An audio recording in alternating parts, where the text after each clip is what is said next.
Bulletin کا باقاعدہ آغاز کریں گے. بڑی خبر شامل کریں گے. چیئرمین نیب آفتاب سلطان نے استعفیٰ دے دیا ہے. وزیر اعظم نے چیئرمین نیب کا استعفیٰ منظور کر لیا ہے.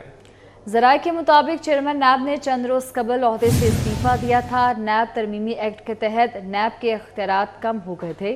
چیئرمین نیب کو اختیارات کی کمی سے تحفظات تھے.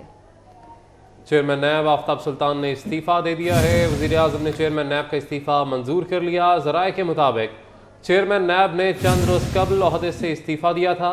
نیب ترمیمی ایکٹ کے تحت نیب کے اختیارات کم ہو گئے تھے. چیئرمین نیب کے اختیارات کی کمی سے تحفظات تھے، جس بنا پر ان کی جانب سے استعفیٰ دیا گیا ہے. بڑا استعفیٰ سامنے آیا ہے. چیئرمین نیب آفتاب سلطان نے استعفیٰ دے دیا ہے. وزیر اعظم شہباز شریف کی کابینہ نے ان کو اپوائنٹ کیا تھا، مگر اب اختیارات میں کمی کے حوالے سے تحفظات ان میں تھے اور انہی تحفظات کی بنا پر آفتاب سلطان چیئرمین نیب نے استعفیٰ دے دیا ہے. سینئر تجزیہ کار سلیم بخاری صاحب اور نوی چودھری صاحب ہمارے ساتھ موجود ہیں. سلیم بخاری صاحب، بہت شکریہ آپ کے وقت کا.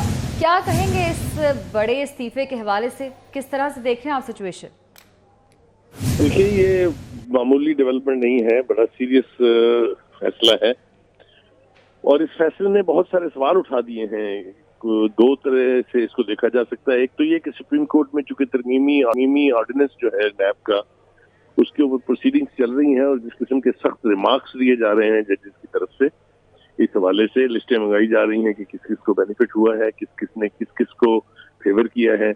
اور دوسری طرف آفتاب سلطان چونکہ بہت ہی میرٹس پر کام کرنے والے شخص تھے، ان کا کہنا یہ ہے، جو بات ابھی تک سامنے آئی ہے، کہ ان سے کچھ ایسی چیزوں کا تقاضا کیا جا رہا تھا جو وہ پوری کرنے کی پوزیشن میں نہیں تھے.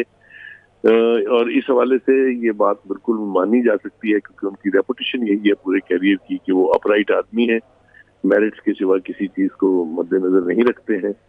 تو یہ دونوں ہی طرف سے عجیب و غریب قسم کی کیفیت جو ہے وہ پیدا ہو گئی ہے.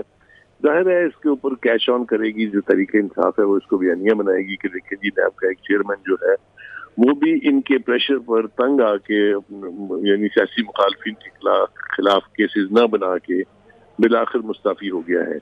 دوسری طرف سے جتنی بھی کوشش کی جائے، میرے خیال سے یہ بیانیہ جو ہے یہ خوب بکے گا. اور آپ دیکھ لیجئے گا تھوڑی سی دیر کے بعد سے وہاں سے بیانات آنے شروع ہو جائیں گے تحریک انصاف کے لیڈرشپ کے. اور خود عمران خان صاحب بھی جو قوم سے خطاب فرماتے ہیں، ہر روز احسان کرتے ہیں، اس میں بھی وہ اس کا تذکرہ ضرور کریں گے.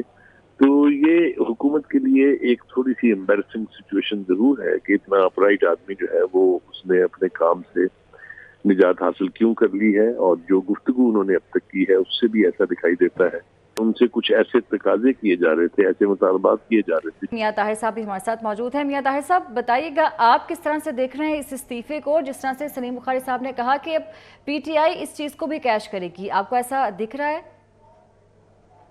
پی ٹی آئی کیش کرے یا نہ کرے، وہ اپوزیشن ہے، اس نے کرنا ہی ہوتا ہے، انہوں نے اپنا بیانیہ بنانا ہوتا ہے. لیکن جو سب سے کنسرن والی بات ہے، which is deep concern as well، کہ اس طرح کا انٹیگریٹی والا اپرائٹ آفیسر چھوڑ کے اپنا عہدہ اور اپنا کام چلا جائے، تو یہ بذات ہی ایک بڑا میں سمجھتا ہوں کہ نقصان ہے. اب اس میں پی ٹی آئی والے اپنے بیان داغتے رہیں، وہ داغیں گے ظاہر ہے، تو وہ اتنی بڑی بات نہیں ہے. وہ اپنا بے شک اس سے سیاسی فائدہ لے لیں، لیکن میرے نزدیک تو سب سے بڑی بات ملکی مفاد ہے.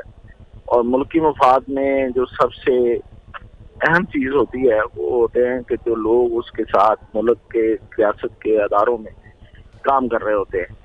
اور احتساب کا سب سے بڑا ادارہ نیب، اب اس پہ یہ اور بات ہے کہ اس نیب کی فارمولیشن پہ، اس کی موجودگی پہ، اس کے قوانین پہ ہمیشہ سے سوالات رہے ہیں. اور یہ کیوں بنا تھا، کس لیے بنا تھا، اس سے کیا کام لیا گیا آج تک، اور اس پہ جو چیئرمین لگائے جاتے تھے ان کے کیا کردار رہے، خاص طور پہ جو سابق چیئرمین ہیں نیب کے، جسٹس جاوید اقبال، جنہیں لوگ اب جسٹس کہنا بھی پسند نہیں کرتے، ان کا جو کردار ہے، اور جو جس طرح سے نیب کا استعمال کیا گیا مخالفین کو دبانے کے لیے اور ظلم کے لیے اور زیادتی کے لیے، تو یہ اس ادارے کی ایک بڑی ہسٹری ہے، بڑی بیڈ ہسٹری ہے، اس میں تو کوئی شک نہیں ہے. اور بڑا اس پہ اعتراض یہ بھی رہا ہے کہ اس ادارے کے جو بنائے گئے قوانین ہیں وہ دنیا میں کہیں اور رائج نہیں ہیں جو قوانین اس ادارے کے لیے بنائے گئے ہیں. اور ان قوانین میں ترمیم کے لیے جب بھی کوشش ہوئی تو دونوں سائڈز نے ہمیشہ، گورنمنٹ اور اپوزیشن جو بھی رہی ہے، انہوں نے ہمیشہ ایک دوسرے کو بلیک میل کیا. سیاستدانوں نے کبھی مل بیٹھ کے اس پر بات نہیں کی. دیکھیں یہ انصاف اور عدل کی جو چیزیں ہوتی ہیں جس میں آپ کو انصاف ملنا ہے، آپ کو عدل کی ضرورت ہے، اس پہ ہم سب کو مل کے بیٹھنا چاہیے، وہ ملکی ادارے ہوں یا سیاستدان ہوں. اور پھر خاص طور پہ جس ادارے کی وجہ سے اور اس کے قوانین کی وجہ سے اور اس میں لائے گئے لوگوں کی وجہ سے جب سیاستدان ہی سب سے زیادہ نشانہ بنے ہوں تو پھر انہیں تو ظاہر ہے کہ اس پہ بیٹھنا چاہیے تھا. لیکن پھر یہاں پہ ایک پھر کیچ 20 آ جاتا ہے کہ جی دیکھیں سیاستدان جو ہے وہ اپنے آپ کو بچانے کے لیے یا اپنی وجہ سے اس پہ اکٹھے ہو رہے ہیں یا کوئی بات کرتا ہے. جس طرح پی ٹی آئی نے کیا کہ اپوزیشن کو پہلے کہا گیا کہ ٹھیک ہے جی ہم اصلاحات لاتے ہیں، ہم ترمیم لاتے ہیں، آپ اپنی تجاویز دیں. تو ظاہر ہے انہوں نے اپنی تجاویز دی اور جو انہیں صحیح لگتا تھا وہ انہوں نے دی، اور پھر اس پہ وہ ڈنڈورا پیٹا گیا اور ان ترامیم کو لے کے اور یہ کہا گیا کہ یہ NRO چاہتے ہیں، یہ چاہتے ہیں، وہ چاہتے ہیں. تو یہ ہمیشہ سے اس ادارے کی جو ہسٹری ہے اس کے ساتھ بڑا ہی ہمارے پاکستان کی جو سیاست ہے وہ بڑی جڑی ہوئی ہے. اس کو تلپٹ کرنے میں اس ادارے کا بڑا کردار رہا ہے. ٹھیک ہے. اور اگر اس طرح سے اگر ادارہ کام کر رہا ہے اور ادارے کا جو ایک سربراہ ہے وہ بیچ کام میں چلا جائے گا تو یہ ادارے کا ہی نقصان ہے. میاں طاہر صاحب ساتھ ہی رہیے گا. نوید چودھری صاحب ہمارے ساتھ موجود ہیں. نوید چودھری صاحب بتائیے گا آپ کا کیا موقف ہے اس استعفے پر؟ دیکھیں استعفیٰ تو بہت ہی میں سمجھتا ہوں کہ ایک جھٹکا ہے ملکی نظام کے لیے. اس کی بنیادی وجہ یہ ہے کہ ایک تو نیب بہت اہم ادارہ ہے اور دوسرے جو اس کے سربراہ ہیں انہیں ایک بہت اپرائٹ، پروفیشنل اور دبنگ افسر کے طور پر جانا جاتا ہے.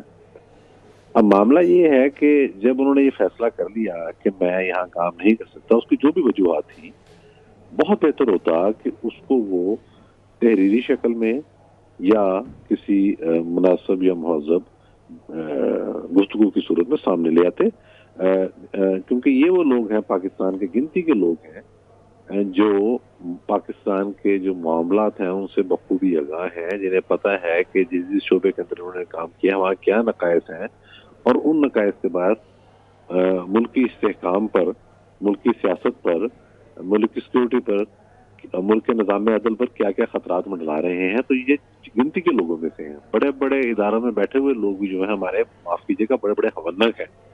جو ہمارے مقدس گئے 2 ادارے سمجھے جاتے ہیں اس میں بھی ایسے لوگ بیٹھے ہیں کہ گفتگو سنے تو بندے کی ہنسی چھوٹ جاتی ہے. تو یہ بہرحال آفتاب سلطان ایک بڑے آدمی ہیں، ان کو چاہیے تھا کہ یہ تھوڑی وضاحت بھی کر دیتے کہ انہیں کہا کیا گیا ہے، انہیں کس نے بلایا ہے، اس کا کیا معاملہ ہے. اچھا یہ ضروری نہیں ہوتا کہ آپ سیاستدان کی طرح سے بڑی کروڑ فارم میں تقریر کرنا شروع کر دیں. آپ مہذب طریقے سے ایک چیز بتا دیں کہ آپ کے ساتھ یہ ہو رہا ہے. پچھلا جو چیئرمین نیب تھے آپ کو پتا ہے کہ وہ ایک بہت ہی بدنام زمانہ انسان تھے اور وہ چمٹے بھی رہے. ہر طرح کے اسکینڈل ان کے خلاف آئے، انہوں نے نہیں چھوڑا چیئرمین شپ کا عہدہ. اور اس کے بعد عدلیہ نے وہ پیج بھی ایک تھا، ساری ملٹری بھی ان کے پیچھے تھی، ایجنسیاں بھی، عدالتیں بھی اور سارے ادارے، حکومت بھی. تو اس چیئرمین نیب کو اس حکومت سے شکایت تھی تو اس کا ذکر کر دیتے تاکہ ہمیں پتہ چلتا کہ یہ جو عدم اعتماد کے ذریعے حکومت آئی ہے جس کی بظاہر ٹانگیں ہی نہیں ہیں، تو اگر وہ چیئرمین نیب کو بلیک میل کر رہی تھی تو ہمیں پتہ لگنا چاہیے تھا. اگر انہیں کو اور بلیک میل کر رہا ہے، کچھ اداروں میں بیٹھے لوگ کر رہے ہیں تو ان کا بھی ذکر طریقے سے کر رہے تھے. ان کا کسی نے کیا کر لینا ہے؟ یہ وہ بہادر آدمی ہیں جنہوں نے بطور چیئرمین DGI بھی انہوں نے جنرل رحیل شریف اور جنرل ظہیر الاسلام کے دور کے اندر جو کنورسیشن ہو رہی تھی جس میں عمران خان کے ذریعے اور طاہر القادری کے ذریعے اور مجلس اتحاد المسلمین کے ذریعے حکومت کا تختہ اٹھانے کا پلان بنایا گیا تھا اور وہ پورے دھرنے ہوئے تھے، تو اس میں بھی انہوں نے کالے ٹریس کر لی تھی. تو اس لیے ان سے تو بڑے بڑے لوگ خائف ہیں. تو میں تو توقع کرتا ہوں چلیں آج نہیں تو کل نہیں تو پرسوں آفتاب سلطان صاحب کو یہ بتانا چاہیے کہ آخر ایسا کیا ہوا ہے کہ وہ استعفیٰ دینے پر مجبور ہو گئے. خالی یہ کہہ دینا جی کہ اختیارات کم تھے، بھی اختیارات کم ہوں یا زیادہ ہوں، بات بڑی سمپل سی ہے کہ آپ نے اس اپنے مینڈیٹ کے اندر کام کرنا ہے، نمبر 1۔ نمبر 2، نیب کا دائرہ بنیادی طور پر بنایا ہی سیاسی مخالفین کا بازو مروڑنے کے لیے گیا تھا۔ جنرل مشرف نے اس کو بنایا تھا اور اس کا مقصد یہ تھا کہ قافلے کریٹ کی جائے، پھر اسی نیب کے ذریعے پی ٹی آئی کو لایا گیا۔ تو اس کا غلط استعمال تھا یا درست استعمال تھا، یہ بات ہے جو فوری وجوہات بن گئی ہیں، جس نے اتنے ایک قابل اور بہادر شخص کو استعفے دینے پر مجبور کر دیا ہے۔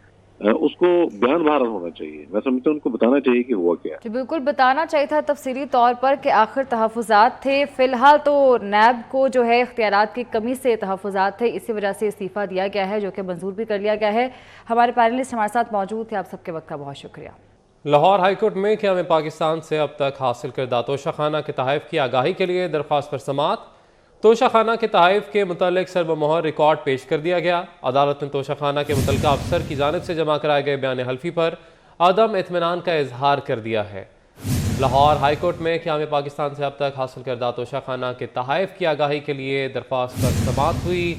عدالت کی جانب سے اس ریکارڈ پر عدم اطمینان کا اظہار کر دیا گیا ہے۔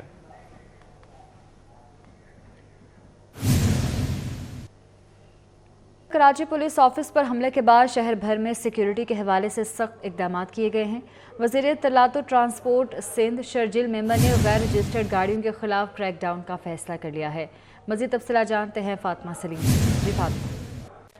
گزشتہ ہفتے کراچی پولیس آفس پہ حملے کے بعد سندھ حکومت کی جانب سے اعلان کیا گیا ہے کہ 28 فروری سے غیر رجسٹرڈ گاڑیاں یا اوپن لیٹر پہ چلنے والی گاڑیوں کے خلاف جو ہے وہ سخت کارروائی کی جائے گی۔ اس کارروائی میں جو ہے وہ نان رجسٹرڈ گاڑیاں اپلائیڈ فار جو نمبر پلیٹس ہیں، جعلی نمبر پلیٹس ہیں اور ٹنٹڈ شیشوں کے خلاف، ٹنٹڈ شیشوں والی گاڑیوں کے خلاف بھی جو ہے وہ کارروائی جو ہے وہ سخت کر دی جائے گی۔ اسی حوالے سے میرے ساتھ موجود ہے ایس او قاسم، ان سے بات کریں گے۔ جی بتائیے گا، پچھلے 2-3 ماہ سے فینسی نمبر پلیٹ ہو گئی، اپلائیڈ فار ہو گیا، ٹینڈرڈ گلاسز ہو گئے، اس کے بعد پرائیویٹ گاڑی اوپر سرکاری نمبر لگایا ہوا ہے، فینسی نمبر پلیٹیں ہیں، اس کے اوپر 2 مہینے سے ہم نے بھرپور کارروائی کی ہے۔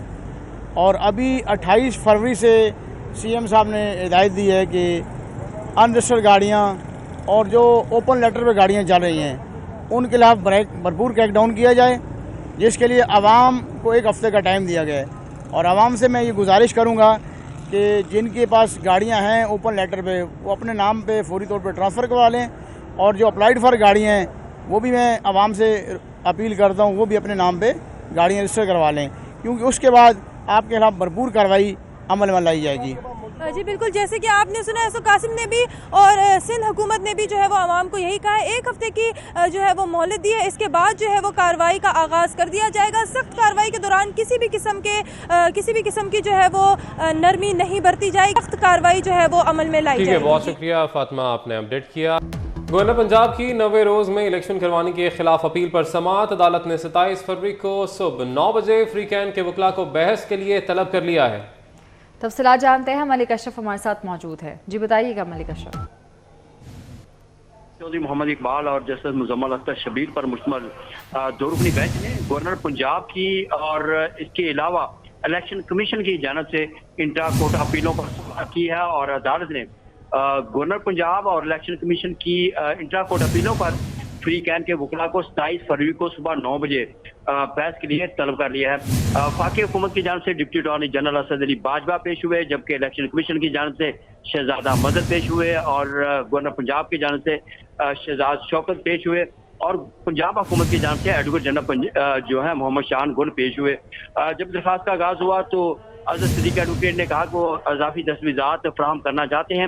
وہ اضافی دستاویزات جو تھی وہ کہا کہ آپ الیکشن کمیشن کے وکیل کو دے دیں، جس پہ عدالت نے عزت صدیق ایڈوکیٹ کا یہ کہنا تھا کہ ہائی کورٹ نے 90 روز میں انتخابات کرانے کی تاریخ کا کہا ہے، لیکن گورنر بھاگ رہے ہیں، جس پر گورنر پنجاب کے وکیل شہزاد شوکت نے کہا کہ یہ قانونی نقطہ ہے جو طے ہونا ہے، لیکن بھاگنے کا لفظ کا استعمال کرنا مناسب نہیں ہے۔